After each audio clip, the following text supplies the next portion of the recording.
എൻ്റെ സുഹൃത്തായ ഒരു മുസ്ലിമോട് ചോദിച്ചു, ഇത് എന്താണ് പെണ്ണുങ്ങൾ എഴുത്ത് പഠിച്ചത്? നിനക്കെന്തായിപ്പോയി, എഴുത്ത് പഠിച്ച പോലൊക്കെ പ്രേമലേഖനം എഴുതിക്കാളൂലേന്നാ. ഇതാണ് ആലോചന. എഴുത്ത് പഠിച്ചാൽ പ്രേമലേഖനം എഴുതിപ്പോവും. എൻ്റെ സ്മൃതി, ഞാൻ ഈ പൗരോഹിത്യത്തെ പറ്റി ആലോചിക്കുക. അവരൊരു സമാന്തര ഭരണകൂടമാണ് എന്നാണ് അവർ വിചാരിക്കുന്നത്. അവർക്ക് കാര്യങ്ങൾ കൽപ്പിക്കാം, നടപ്പാക്കാം എന്നാണ് അവർ വിചാരിക്കുന്നത്. ഇപ്പോൾ എൻ്റെ കുട്ടിക്കാലത്തുണ്ടായിരുന്ന വലിയൊരു പ്രശ്നം ഇംഗ്ലീഷ് പഠിക്കാൻ പാടില്ല എന്നായിരുന്നു. ഇംഗ്ലീഷുകാരെ എതിർക്കാൻ വേണ്ടത് ഇംഗ്ലീഷ് പഠിക്കുകയാണ് എന്ന് തിരിയാനുള്ള സാമാന്യ ബോധം പോലും ഇവിടുത്തെ പൗരോഹിത്യത്തിനുണ്ടായില്ല. ഇവിടെ ഏറ്റവും അധികം ഇംഗ്ലീഷുകാരെ എതിർത്ത ആരാണ്?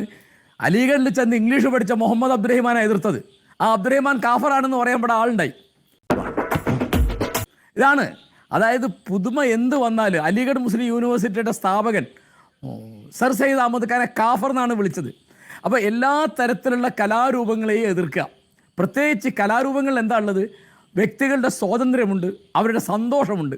വ്യക്തികളുടെ സ്വാതന്ത്ര്യവും സന്തോഷവും ഒരു മതവിഭാഗത്തിലെ പുരോഹിതനും ഇഷ്ടാവില്ല. എന്താ കാര്യം?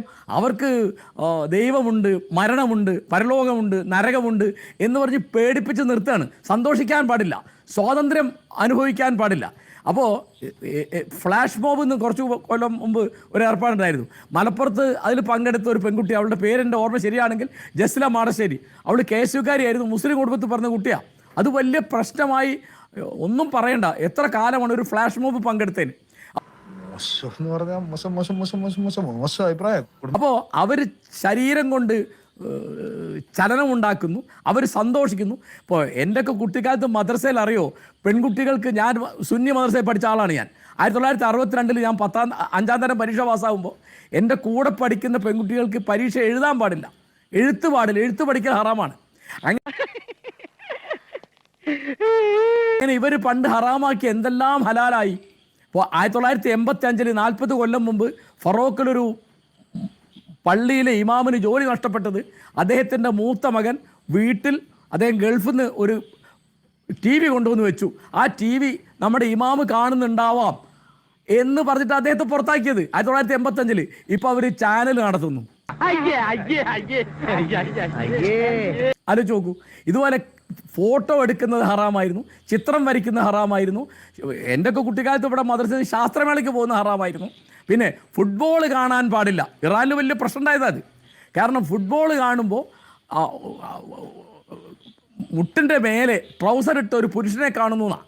ഫുട്ബോളല്ല കാണുന്നത്, ഈ പുരുഷൻ്റെ ശരീരമാണ് കാണുന്നത്. അങ്ങനെ പോയിട്ടാണ്, അത് വലിയ കഥയാണ് അതൊക്കെ. അതൊക്കെ ഒരു പെൺകുട്ടി ഒളിച്ച് കണ്ടിട്ട് ഇറാനിൽ വലിയ പ്രശ്നമുണ്ടായി.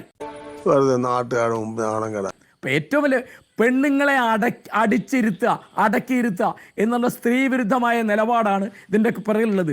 ഈ സൂംബ എന്ന് പറയുന്നത് എൻ്റെ അറിവ് ശരിയാണെങ്കിൽ 27 കൊല്ലമായിട്ടുള്ളതുണ്ടായിട്ട് ദക്ഷിണ അമേരിക്കയിലെ കൊളംബിയയിൽ ബെട്രോ പെറാസ എന്ന് പേരായ ഒരു നൃത്ത അധ്യാപകൻ, അദ്ദേഹം കായിക പരിശീലനക്കാരനും കൂടിയാണ്. അദ്ദേഹം യാദൃശ്ചികമായി കണ്ടെത്തിയ ഒരു ഏർപ്പാടാണിത്. അതിൽ കായിക പരിശീലനമുണ്ട്, നൃത്തമുണ്ട്. അതിലൊന്നും ഒരു ബുദ്ധിമുട്ടുള്ളതായിട്ട് ഒരു പെൺകുട്ടിയും പറയുന്നില്ല. ഇപ്പോൾ ജെൻഡർ ജസ്റ്റിസിന് വേണ്ടിയിട്ട് വാദിക്കുന്ന ആളുകൾ സ്വാഭാവികമായിട്ടും കോമൺ യൂണിഫോം ആണിനും പെണ്ണിനും എന്ന് വന്നപ്പോൾ വലിയ എതിർപ്പായിരുന്നു. എന്നിട്ട് ബാലുശ്ശേരിയിലെ ഒരു സാധനം TV കണ്ട എനിക്ക് ഓർമ്മയുണ്ട്. ബാലുശ്ശേരിയിലെ പെൺകുട്ടികളോട് TV-ക്കാർ ചോദിച്ചു, അവർ ഞങ്ങൾക്ക് വലിയ സൗകര്യമാണ് പാൻസ് ഇടുന്നത്, ഓടാനും നടക്കാനൊക്കെ സൗകര്യമാണ്. പാൻസ് ഉണ്ടായ നാട്ടിൽ ആണും പെണ്ണും ഒരുപോലെ പോകാൻ ബുദ്ധിമുട്ടാകില്ലേ എന്നാണ് ചോദിച്ചത്. അത് പെൺകുട്ടികൾക്കല്ല, അവർക്കല്ല ബുദ്ധിമുട്ട്. ഇവർ പറയാണ്, ഈ ഏതെങ്കിലും ഒരു സ്ത്രീ അല്ലെങ്കിൽ ഒരു പെൺകുട്ടി ഇതിങ്ങനെ ഇടുന്നത് ബുദ്ധിമുട്ടാണ് എന്ന് പറഞ്ഞാൽ നമുക്കത് കേൾക്കാം. അപ്പോൾ ഇവിടെ കേരളത്തിലൊരു വാദം എന്താണ്? വിവാഹപ്രായം 18 വയസ്സിൽ നിന്ന് 15 ആക്കണം എന്നാണ് പുരോഹിതന്മാർ പറയുന്നത്. എന്താ, ആരാ പറയുന്നത്? പെൺകുട്ടികളല്ല പറയുന്നത്. അപ്പോൾ അതുപോലെ ക്രിസ്ത്യൻ പൗരോഹിത്യം ഇപ്പോൾ പറയുന്നത് എന്താ? സന്താന നിയന്ത്രണം പാടില്ല. കേരളത്തിലെ സ്ത്രീകൾക്ക് മോചനം കൊടുത്ത പ്രധാനപ്പെട്ട ഒരു കാര്യം സന്താന നിയന്ത്രണമാണ്. അത് പാടില്ല. കൂടുതൽ പ്രസവിക്കുന്ന കുടുംബത്തിന് സമ്മാനം കൊടുക്കാൻ നടക്കുകയാണ് കത്തോലിക്ക പുരോഹിതന്മാർ, ആളെണ്ണം കൂട്ടാൻ വേണ്ടിയിട്ട്. അത് മുസ്ലിം പൗരോഹിത്യം നേരത്തെ ഉള്ളതാണ്. സന്താന നിയന്ത്രണം അവരെതിരാണ്. 1970 എന്തൊരു ബഹളമായിരുന്നു കേരളത്തിലെ ക്രിസ്ത്യൻ മുസ്ലിം പള്ളികളിൽ നിന്ന്. എനിക്ക് നല്ല ഓർമ്മയുണ്ട്, ഞാനത് ഡിഗ്രിക്ക് പഠിക്കുകയാണ്. അതൊക്കെ ഇപ്പോൾ പോയി. ഇപ്പം സന്താന നേതൃത്വത്തിൻ്റെ കാര്യം പോയി, സിനിമയുടെ ഹറാമ് പോയി, ചിത്രം വരയ്ക്കുന്നതിൻ്റെ ഹറാമ് പോയി, പെൺകുട്ടികൾ അക്ഷരം പഠിക്കുന്നതിൻ്റെ ഹറാമ് പോയി, നിങ്ങൾ തന്നെയാണ് വീണ്ടും കൊളാബറേറ്റ് എല്ലാം പോയി. ഇപ്പോൾ മദ്രസത്തുൽ ബനാത്ത് പെൺകുട്ടികൾക്ക് വേണ്ടി മാത്രമുള്ള മതപാഠശാലകൾ സ്ഥാപിക്കവരുടെ പണി, ഇംഗ്ലീഷ് മീഡിയം ഇവരുടെ പ്രധാനപ്പെട്ട കാര്യമാണ് ഇപ്പോൾ. അപ്പോൾ എപ്പോഴും ഏത് നൂറ്റാണ്ടാന്ന് ചോദിക്കുന്നത് എന്തുകൊണ്ടെന്ന് വെച്ചാൽ പുതിയ ഒരു സാധനം വരുമ്പോൾ അതിനെതിരായിട്ട് നിൽക്കുക. അതുപോലെ ആണും പെണ്ണും ഇടകലർന്ന് പെരുമാറി പരിചയിച്ചാലേ ഈ തരത്തിൽ മാനസികമായ വളർച്ച ഉണ്ടാവുള്ളൂ. അല്ലാതെ ഇതൊക്കെ ഇങ്ങനെ വേറിട്ട് നിർത്തിയിട്ട് ആണും പെണ്ണും ഒന്നിച്ച് പഠിക്കുന്ന വിദ്യാലയങ്ങൾ അയക്കുന്നത് തന്നെ ശരിയല്ല എന്നിവർക്ക് അഭിപ്രായമുണ്ട്. ഇതിൻ്റെയൊക്കെ പ്രശ്നം എന്താ വെച്ചാൽ ഏതെങ്കിലും സ്കൂളിൽ മുസ്ലിം പെൺകുട്ടിയോ ആൺകുട്ടിയോ അഡ്മിഷൻ ചെല്ലുമ്പോൾ അവരൊന്ന് സംശയിക്കും. കാരണം നാളെ ഈ കുട്ടി അഡ്മിഷൻ കൊടുത്തിട്ട് നാളെ ഇവനെ കൊണ്ട് വല്ല പ്രശ്നം ഉണ്ടാവും. അപ്പോൾ അവരുടെ വിദ്യാഭ്യാസത്തെ, ഉന്നത വിദ്യാഭ്യാസമൊക്കെ തടയുന്ന ഒരു ലെവലിലേക്ക് ഇത് പോവും. ഈ ചർച്ചക്ക് വന്ന എന്താ ഇപ്പൊ ചർച്ച ചെയ്യുന്നത്? മുസ്ലിം ലോകത്തിലെ ഏറ്റവും വലിയ പ്രശ്നം എന്താണ്? പ്രതിപക്ഷ നേതാവ് പറഞ്ഞു കേട്ടല്ലോ, ഇങ്ങനെ ഇതൊരു അടിച്ചേൽപ്പിക്കൽ പാടില്ല. ഒന്നാമത് അടിച്ചേൽപ്പിക്കുന്നില്ല, അദ്ദേഹം പറയുന്നത് സുംബ അടിച്ചേൽപ്പിക്കരുത്. മാത്രമല്ല ഇതിൽ ഇവരോടൊക്കെ ചർച്ച നടത്തണം. ആരോടാണ് ചർച്ച നടത്തേണ്ടത്? ഇവിടെ മുസ്ലിം പെൺകുട്ടികളുടെ മാതാപിതാക്കൾ ഇവിടെ വന്ന് ഇത് പറ്റില്ല എന്ന് പറയുന്നത് നമ്മൾ കണ്ടില്ല, രക്ഷിതാക്കൾ പറയുന്നതായി കണ്ടില്ല, സ്കൂളുകൾ എതിർപ്പ് പറയുന്നതായി കണ്ടില്ല. അപ്പോൾ ആരോടാണ് ചർച്ച നടത്തേണ്ടത്? ഈ തരത്തിൽ പിന്നാക്കാവസ്ഥ പ്രകടിപ്പിക്കുന്ന പുരോഹിതരോട് ചർച്ച നടത്തി വേണം ഇവിടെ ഓരോ പുരോഗമനപരമായ കാര്യങ്ങൾ നടപ്പാക്കാൻ എന്നാണോ? അല്ല, ഈ പ്രതിപക്ഷ നേതാവ് പറഞ്ഞത് അങ്ങേയറ്റം പ്രതിഷേധാർഹമാണ്. ഗവൺമെൻറ്റിൻ്റെ ഇപ്പോഴത്തെ നിലപാട് 100% ശരിയാണെന്നാണ് എൻ്റെ അഭിപ്രായം. ഗവൺമെൻറ് പിന്നാക്കം പോരുത്. ഗവൺമെൻറ് ഇപ്പോൾ വഖഫ് ബോർഡിലെ നിയമനങ്ങളിൽ PSCക്ക് വിടുക എന്നുള്ളതിൽ ഗവൺമെൻറ് പിന്നാക്കം പോയി. ഈ ജെൻഡർ ജസ്റ്റിസിൻ്റെ പിന്നെ ലിംഗപദവിയുടെ തുല്യതയുടെ പേരിൽ യൂണിഫോം നടപ്പാക്കുമ്പോൾ ഗവൺമെൻറ് പിന്നോക്ക് പോയി.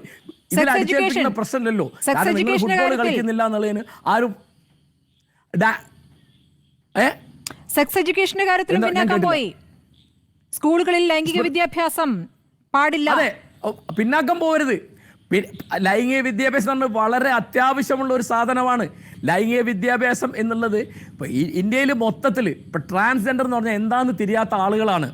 അപ്പോൾ ഇന്ത്യയിൽ മൊത്തത്തിൽ ലൈംഗിക വിദ്യാഭ്യാസം വളരെ കുട്ടിക്കാലം തൊട്ട് തന്നെ കൊടുത്താൽ മാത്രമേ പലതരത്തിലുള്ള ആന്ധ്യങ്ങളും മാറുകയുള്ളൂ. ഈ സദാചാര ഗുണ്ടായുസം നടപ്പാക്കാനാണ് എല്ലാ മതവിഭാഗത്തിലെയും പുരോഹിതന്മാർ ശ്രമിക്കുന്നത്. അവർ ഭീഷണിപ്പെടുത്തിയാൽ വീണു പോകാനേ ഉള്ളൂ ഇവിടുത്തെ ഗവൺമെൻറ്റുകളും ഇവിടുത്തെ പാർട്ടികളും. ആരോട് ചർച്ച നടത്തണം എന്നാണ് പ്രതിപക്ഷ നേതാവ് ഉദ്ദേശം എന്ന് പറഞ്ഞാൽ എനിക്ക് മനസ്സിലാവുന്നില്ല. കാരണം PTA എന്നൊരു സാധനമുണ്ട് സ്കൂളിൽ, അവരാണല്ലോ ഒക്കെ തീരുമാനിക്കുന്നത്. അതിൽ ടീച്ചേഴ്സ് അസോസിയേഷൻ അല്ലെ വിദ്യാർത്ഥികളുടെ സംഘടന, അവർക്കൊന്നുമില്ലാത്ത പ്രശ്നം പുറമേ നിന്ന് മതപൗരോഹിത്യം അടിച്ചേൽപ്പിക്കുകയാണ്. അപ്പോൾ ഇവർ രക്ഷകരാണെന്ന് പറഞ്ഞു വന്നിട്ട് ഞാനത് ആവർത്തിക്കുകയാണ്. ഇവിടുത്തെ എല്ലാ മതവിഭാഗത്തിലെയും പൗരോഹിത്യത്തിൻ്റെ പ്രധാനപ്പെട്ട പണി സ്ത്രീകളെ അടിച്ചിരുത്തുക എന്നുള്ളതാണ്. അതുകൊണ്ട് സംസ്ഥാന ഗവൺമെൻറ്, വിദ്യാഭ്യാസ മന്ത്രി, മുഖ്യമന്ത്രിയൊക്കെ ഈ പറഞ്ഞ നിലപാടിൽ ഉറച്ചു നിൽക്കണം. എന്നിട്ട് പൗരോഹിത്യത്തെ പഠിപ്പിക്കണം. പലതും പഠിപ്പിച്ചല്ലോ. ഇവിടെ ഇപ്പോൾ പെണ്ണുങ്ങൾ എഴുത്ത് പഠിക്കാൻ പാടില്ല എന്നുള്ളത് തീർന്നു പോയില്ലേ? ഇപ്പോൾ ഇവർക്ക് ഇവർ പറഞ്ഞിരുന്നു എന്ന് 1934 സമസ്തയുടെ പ്രമേയത്തെ പറ്റി ഞാൻ പറഞ്ഞു. എൻ്റെ ഓർമ്മ ശരിയാണെങ്കിൽ 34 മാർച്ച് 10 ആ പ്രമേയം പാസ്സാക്കിയത് മണ്ണാർക്കാട് വെച്ചിട്ട്. പെൺകുട്ടികൾ എഴുത്ത് പഠിക്കുന്നത് അനഭിലഷണീയമാണ്. 62 കൂടി അത് മാറിയിട്ടില്ല എന്നുള്ളതാണ് എൻ്റെ അനുഭവം കാണിക്കുന്നത്. ഗേൾസിന് അത്യാവശ്യം ഫ്രീഡം അനുവദിച്ചു കൊടുക്കുന്ന ഒരു മോഡേൺ ഫാമിലിയാണ് ഞങ്ങളുടെ. എൻ്റെ സുഹൃത്തായ ഒരു മുസ്ലിമോട് ചോദിച്ചു, ഇത് എന്താണ് പെണ്ണുങ്ങൾ എഴുത്ത് പഠിച്ചത്? നിനക്കെന്തായിപ്പോയി? എഴുത്ത് പഠിച്ച പോലൊക്കെ പ്രേമലേഖനം എഴുതിക്കാളൂലെന്നാണ്. ഇതാണ് ആലോചന. എഴുത്ത് പഠിച്ചാൽ പ്രേമലേഖനം എഴുതിപ്പോവും. അങ്ങനെ സംഭവിക്കും. മലാല യൂസഫ് സായി എന്ന് പറയുന്നത് ഏത് അളവിലാണ് ആ കുട്ടി ദുരിതം അനുഭവിച്ചതെന്ന് ആലോചിച്ച് നോക്കുക.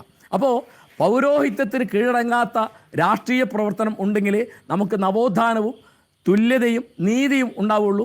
ഗവൺമെൻറ്റിൻ്റെ ഈ നിലപാട് 100% ശരിയാണെന്ന് ഞാൻ വിചാരിക്കുന്നത്. ഒരു തരത്തിലുള്ള എതിർപ്പിനും വഴങ്ങാൻ പാടില്ല. പ്രതിപക്ഷ നേതാവോ പ്രതിപക്ഷ പാർട്ടികളോ ഈ തരത്തിൽ പിന്തിരിപ്പൻ നിലപാടുകളെ പിന്തുണയ്ക്കുന്ന അഭിപ്രായങ്ങൾ പറയാൻ പാടില്ല എന്നാണ് എൻ്റെ അപേക്ഷ. ഞാൻ പോകുന്നു. ബൈ.